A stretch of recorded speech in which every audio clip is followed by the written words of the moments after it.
MainWP Updates with Dennis Dornan. Hello, MainWP managers. In this video, we're going to review the negative search function added to MainWP 4.2. This new function allows you to search for plugins or themes that are not on a site. I think this feature will be easier to show than explain, so let's switch over to our dashboard view. Okay, now we are in our MainWP dashboard. Plugins and themes work the same with this feature, but for our example, we'll use a plugin. Go to Plugins, Manage Plugins, and in this example, I want to find every site in my network that does not have the SEO Press plugin. So I'm going to select all sites, then check active and inactive, go down to the search options, type in the name of the plugin. Now the important part, click on the slider to turn negative search on.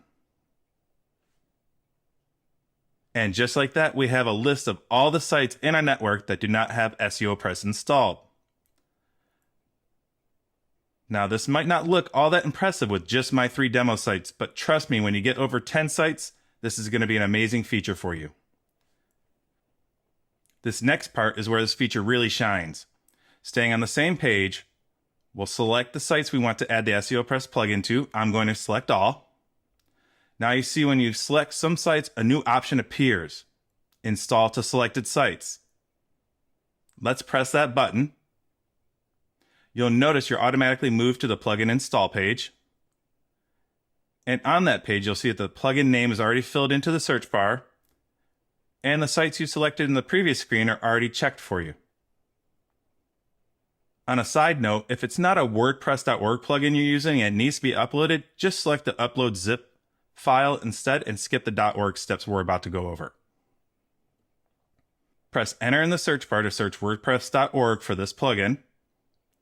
Make sure you have found the plugin you want. Select the option to install this plugin, then press complete installation. Wait for the overlay to complete the installation, and that plugin is now installed on all the sites that it was missing from. Go ahead and close that overlay. And if you're anything like me, you want to verify that those plugins are installed. So we'll jump back to the Manage Plugin page. And you notice that your search options are already there. Just make sure that the negative search isn't checked. And then we'll search those plugins. And yep, they are there. That is negative search on your MainWP dashboard. Once again, thank you for choosing MainWP. To keep up with MainWP, join the MainWP community at meta.mainwp.com or follow us on any of our official social media channels.